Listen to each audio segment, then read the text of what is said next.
بسم اللہ الرحمن الرحیم۔ السلام علیکم مائی ڈیئر اسٹوڈنٹس، میں آپ کا اسلامیات ٹیچر محمد عامر محمود آپ کو خوش آمدید کہتا ہوں۔ آج ہم آفاق کے پلیٹ فارم سے آفاق سن سیریز کی اسلامیات گریڈ 4 کا سبق نمبر 15 پڑھیں گے۔ آج کے سبق میں ہم باب صوم سے شعب ابی طالب پڑھیں گے۔ آپ نے یہ ویڈیو لیسن مکمل توجہ کے ساتھ دیکھنا ہے تاکہ جب آپ اس کو کمپلیٹ کر لیں تو اس قابل ہو جائیں کہ شعب ابی طالب کا تعارف حاصل کر سکیں، شعب ابی طالب میں حضرت ابو طالب کے کردار سے آگاہ ہو سکیں، اسی طرح شعب ابی طالب میں محصورین کی مشکلات سے آگاہ ہو سکیں، محصورین کے لیے اللہ تعالیٰ کی مدد سے آگاہ ہو سکیں۔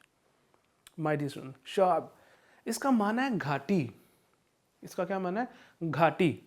عربی زبان میں دو پہاڑوں کے درمیان جو خالی جگہ ہوتی ہے اس کو شعب کہتے ہیں۔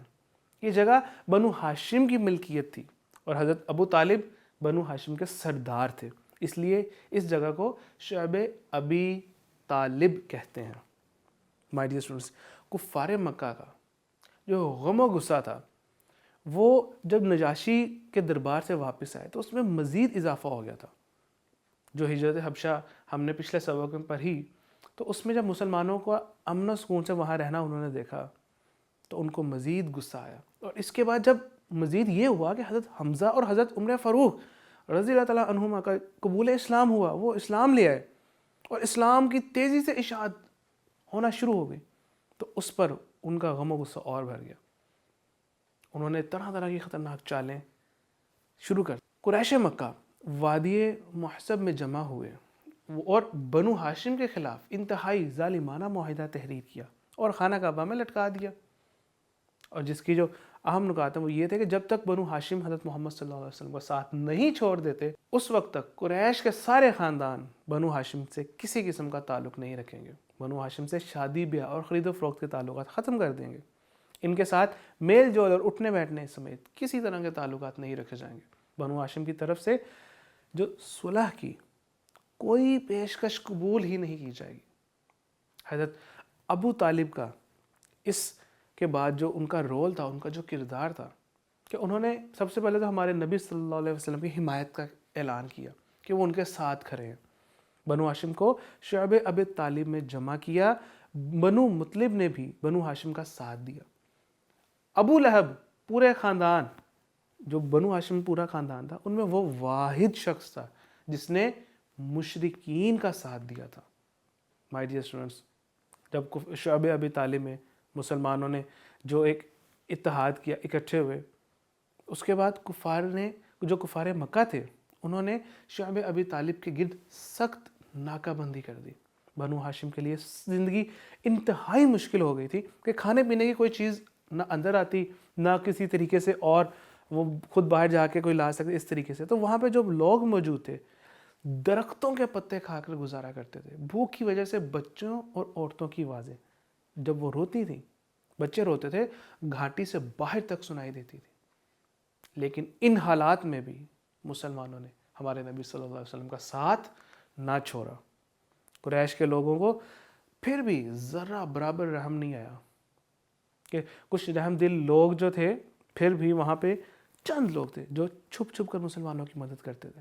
قریش مکہ کو جب یہ معلوم ہوتا تو وہ ان رحم دل لوگوں کو بھی ڈراتے دھمکاتے۔ ان حالات میں بھی مسلمانوں اور نبی صلی اللہ علیہ وسلم نے تبلیغ اسلام کا کام جاری رکھا۔ مسلمانوں نے ہمارے نبی صلی اللہ علیہ وسلم کا ساتھ شعب ابی طالب میں مصیبتوں کے یہ 3 سال صبر و استقامت سے، تحمل سے، ثابت قدمی سے گزارے۔ آخرکار قریش کے چند انصاف پسند لوگوں نے اس ظلم کے خلاف آواز اٹھائی، اور ایک دن حکیم بن حزام نے تھوڑے سے گیہوں اپنے غلام کے ہاتھ شعب ابی طالب کے اندر بھیجے۔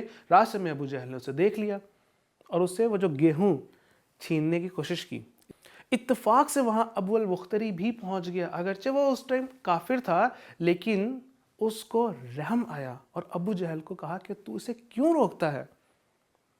یہ جو اللہ تعالیٰ کی مدد تھی، اللہ تعالیٰ نے ہمارے نبی صلی اللہ علیہ وسلم کو بذریعہ وہی اطلاع دی کہ خانہ کعبہ میں لٹکی معاہدے کی تحریر کو دیمک کھا گئی ہے۔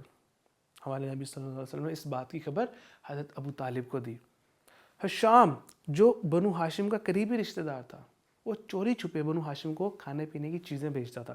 ایک دن عبد المطلب کے نواسے ظہیر کے پاس گیا اور کہا کہ اے ظہیر، تم کو یہ پسند ہے کہ تم کھاؤ پیو اور زندگی کے لطف اٹھاؤ اور تمہارے ماموں کو ایک دانہ تک نہ ملے؟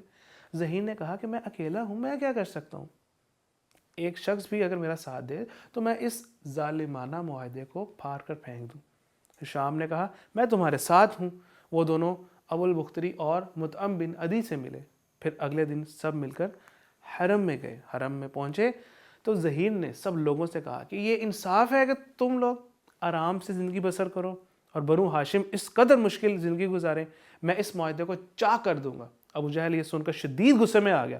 وہیں حضرت ابو طالب بھی تشریف فرما تھے۔ انہوں نے بتایا کہ کعبے میں آویزاں یہ معاہدے کو دیمک کھا گئی ہے، اس میں صرف اللہ کا نام باقی ہے، جاؤ جا کر دیکھ لو، اگر یہ بات درست نکلی تو معاہدہ ختم ہو جائے گا، اور اگر میری کہی بات غلط ہوئی تو میں خود محمد صلی اللہ علیہ وسلم کو تمہارے حوالے کر دوں گا۔ مطعم بن عدی وہ معاہدہ اتار کر لایا تو حضرت ابو طالب کی بات درست نکلی۔ اس طرح یہ معاہدہ ختم ہو گیا اور بنو ہاشم شعب ابی طالب سے باہر آ گئے۔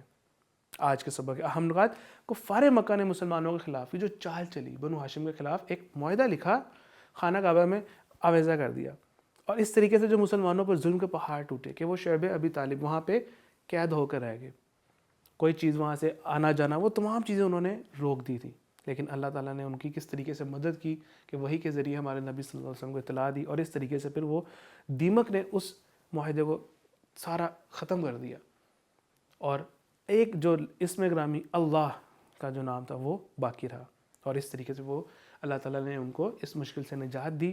لیکن اس سے جو ہمیں سبق ملتا ہے کہ ہمارے پیارے نبی صلی اللہ علیہ وسلم کی جو اس ٹائم ان پر مشکلات آئیں، ان پر جو ایمان لانے والے لوگ تھے، ان کے جو ساتھی تھے، انہوں نے ہر حالت میں ان کا ساتھ دیا، ان کے ساتھ ثابت قدم رہے، صبر و تحمل کے ساتھ ان کے ساتھ ہر قسم کی مشکل برداشت کی۔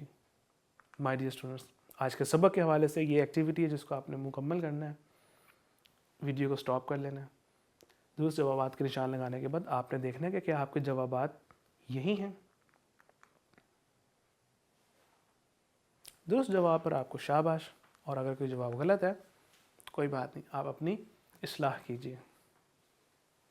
اسی طریقے سے یہ خالی جگہ آپ نے مکمل کرنی ہے، اور آج کے سبق میں مزید پختگی کے لیے اور اعادہ کے لیے آپ کے لیے یہ سوالات ہیں۔